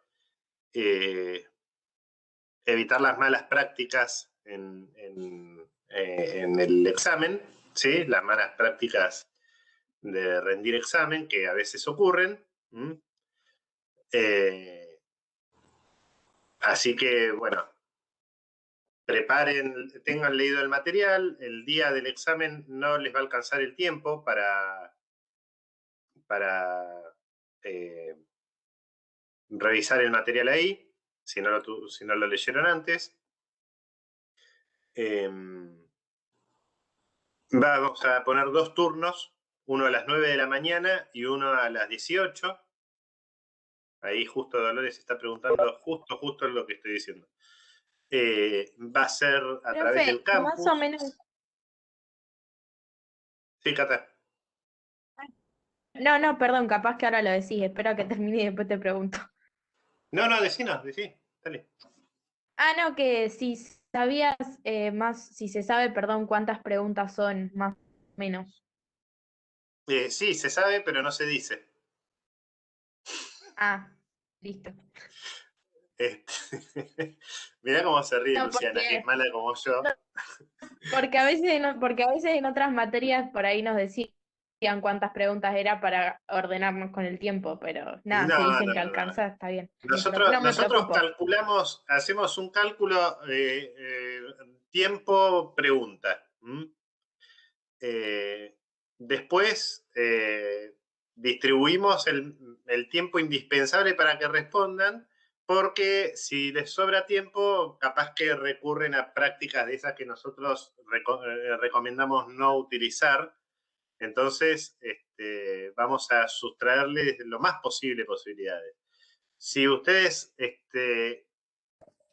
se copian, se pasan las preguntas y qué sé yo, nosotros nos terminamos enterando y las pasamos todo mal, sobre todo cuando tenemos que tomar finales, porque los finales son orales. Y bueno, ahí no hay posibilidades de mandar un WhatsApp al grupo y que te tiren la respuesta. Entonces, realmente por ustedes les conviene hacer buenas prácticas de examen, ¿sí? ¿Ese que es secuencial, perdón? No. Secuencial quiere decir, le digo a los demás que no saben de qué estamos hablando, que no podés responder la 2 si no respondiste la 1. No, nosotros no hacemos ese tipo de examen. Acá pregunta Fran si nosotros los dividimos por horarios. No. No, nosotros ponemos 2 horarios. El que entra a la mañana no puede entrar a la tarde y viceversa. Son cuestionarios diferentes. Nosotros intentamos hacer muchas preguntas para que no haya mayormente 2 exámenes iguales. Obviamente ustedes son muchos, así que puede ocurrir que haya 2 exámenes iguales, pero las probabilidades en términos estadísticos son ínfimas por la cantidad de respuestas, de preguntas que nosotros elaboramos, ¿sí? Diego dice si se pueden alternar en las preguntas o si tiene que responder a la que toca. No, justo es lo que acabo de decir que no. Y no sé qué más. Profe, perdón. Sí. Una consulta, porque yo, por ejemplo, en mi caso, a las 18 no llego porque estoy trabajando, me conectaría a las 9 de la mañana. Pero tenemos una clase también de NCD que es a las 10. Más allá de que no se puede decir. Avisale al señor NCD que está rindiendo interculto y que llega más tarde. O que te cambie de horario. Listo, no, preguntaba porque hoy preguntamos y nos pidieron esto, que averigüemos en qué horario era, cuánto tardaba para ver si teníamos habilitado o no, por el horario de la profesora. En realidad se supone que a las 10 tienen que haber terminado. Pero por las dudas, los docentes de NCD saben que ese día nosotros tomamos examen. Así que se supone que tienen que tener un margen de tolerancia a esta circunstancia para ustedes. Se supone. Después, bueno, lo que hace cada equipo docente, nosotros no tenemos incidencia. Sí, va a ser vía campus, María Eugenia. Va a ser en campus. No, no es con cámara. No es con cámara. De vuelta. Cuando nosotros decimos buenas prácticas y malas prácticas a la hora de rendir, nosotros depositamos la responsabilidad del examen en cada uno de ustedes, chicos. Digamos, no necesitamos, nosotros creemos que no necesitamos vigilarlos, ¿sí? Nosotros sabemos que hay otras materias que utilizan cámaras. Nosotros consideramos que el tipo de examen que elaboramos está hecho para que ustedes lo puedan resolver sin necesidad de recurrir a malas artes. Bueno, si ustedes... Si tenemos, en cuenta el pagnoctismo, no hay ningún problema. Ya nos sentimos observados. Ya está. Bien, no, bueno, nosotros, a ver, sí, nosotros podemos hacer un montón de estrategias de control. No tenemos ganas, ¿sí? No es lo que nosotros consideramos un adecuado rol docente. Cuando tenemos que hacerlo, lo hacemos sin ningún empacho, porque tampoco somos ninguno salame. Pero bueno, preferimos no hacerlo. Entonces, Después con los resultados, si nosotros vemos que ustedes me escriben en puertorriqueño, bueno, ahí se bajaron de internet una definición pedorra y me la pusieron en el examen y eso va a repercutir en la nota, ¿sí? Si ustedes Profe, o sea que, Sí, o sea que si hay algunas preguntas a desarrollar, vamos a tener que esperar unos días para la nota, ¿o no? claro, sí, sí, Listo. porque tenemos que Gracias. corregirlos. Varios días, Sí, una semana, sí, sí. básicamente. No, sí, sí, somos un montón y está bien. Sí, No sí, hay problema. Gracias. Yo tengo una consulta. sí. Algo que me tiene preocupada, pero porque yo el año pasado no hice ningún examen, nada virtual. Y justo estos días me pasó algo haciendo las autoevaluaciones. Que bueno, a mí se me ocurrió justo hacerlo el día que el campus anduvo mal y me quedó la mitad de la guía sin resolver. Y ahora me pongo a pensar qué pasaría, no si se cae el campus porque calculo que no se va a caer, pero si de golpe me quedo sin internet o se me corta la luz o algo. Cualquier problema Cuando, de esa índole, bien, sí, gracias por preguntarlo, Eva. Cualquier problema de esa índole, ustedes nos escriben inmediatamente.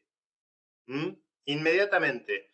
Si pueden tomar captura de pantalla de que les salta algún error en el campus, si les saltó algún error en el campus, si pueden sacar una foto, todo para legitimar. Igual nosotros tendemos a compartir el mismo mundo que ustedes, entonces si se les cae el campus a ustedes, se nos cae a nosotros y intentamos resolverlo para todos, ¿sí? Como pasó la semana pasada, creo que con Arti 1, que estaban tomando examen y se cayó el campus, entonces una parte del examen la tomaron al otro día. En ese sentido, nada, tranquila. Después, todos ustedes, además de la computadora, o más que la computadora, la mayoría de ustedes se maneja con el celular. Entonces, tengan, eso sí, la posibilidad de escribirnos por el celular si se les corta la luz o algo así. Tengan datos. Yo qué sé, ese día asegúrense no jugar a 2 jueguitos electrónicos o no mirar 2 videitos y que les queden datos para mandarnos un mensaje por la aplicación del campus a nosotros, ¿sí? Ese tipo de cosas, nada más. Nosotros, obviamente, esperamos no tener problemas, pero si hay problemas, nos acomodamos a intentar resolverlo.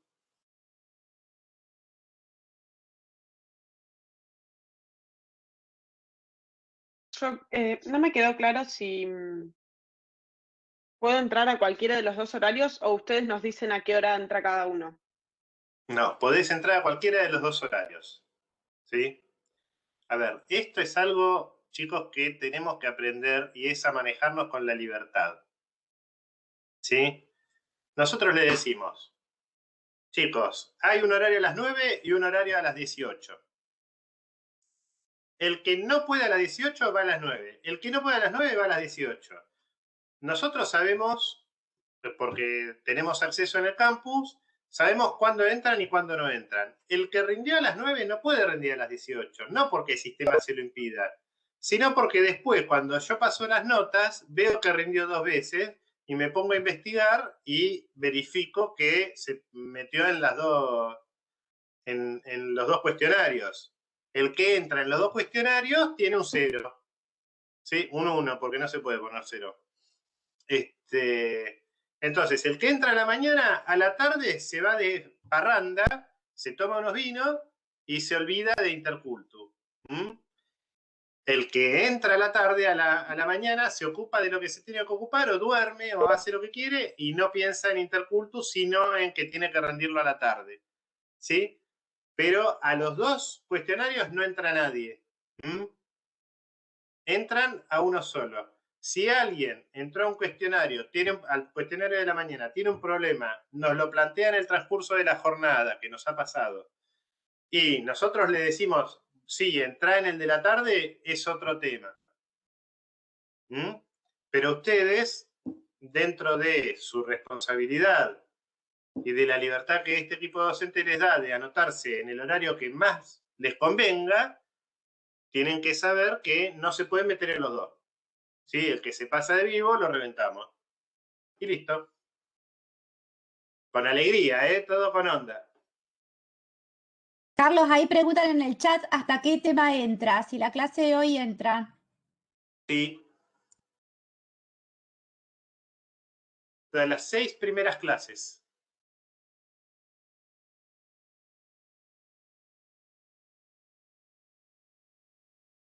Sí, va a estar seguramente al principio, sí. Medio al principio. Son cuestionarios clásicos. Perdón, pero los powers no sé si ya los pudieron subir, porque hoy estaba buscando para repasar los de las El últimas de la clases. semana No están. pasada me parece que no subí, porque le quería hacer una corrección y no la hice porque soy muy pancho, pero los subiré en estos días, o los subiremos. Bueno, dale. Dale, gracias. Después el material creo que está todo, ¿no? ¿El Power de hoy está? No, lo subimos hoy o mañana, sí. El Power y el video con el que arrancamos los vamos a subir ahora y mañana subiremos la clase. Ay, La preguntan por la autoevaluación. autoevaluación de la clase de ayer. De la clase pasada, digo. Tampoco la subí. Y la de La de hoy la tampoco semana la subí. Me mandó Luciana para hacer la autoevaluación y no la hice. Es que estoy corrigiendo otras materias. Estoy Igual corrigiendo la muchos autoevaluación parciales. va después de la clase, pero bueno. Sí. No Bueno. habilitamos, pero la vamos a habilitar. ¿La autoevaluación es requisito para poder rendir el parcial o es independiente No. eso? Es independiente. Ah, bien. La autoevaluación, las autoevaluaciones son requisitos para la aprobada de la cursada. Son las actividades prácticas de nuestra cursada, ¿sí? Hasta el año pasado hacíamos muchas actividades de escritura y nos dimos cuenta de que por ahí podíamos cambiar de estrategia, digámoslo así. Entre otras cosas porque vos nos criticabas, Eva, en público, en las redes sociales. Decías que nos odiabas. No dije que los odiaba, que eran odiosas las fichas. No dije que los odiaba. Bueno, se mete con un tema sensible. Yo daría por cerrado acá. Sí, Eva. Se puede entrar a los cuestionarios y ver la retroalimentación, Fran. Habían tenido un problema de diseño, pero ya está corregido, según entiendo. Según entiendo, porque lo hice yo. Si no está, si no podés ver las respuestas bien, es porque lo hice mal, de vuelta. Me escribís un mensaje interno y listo.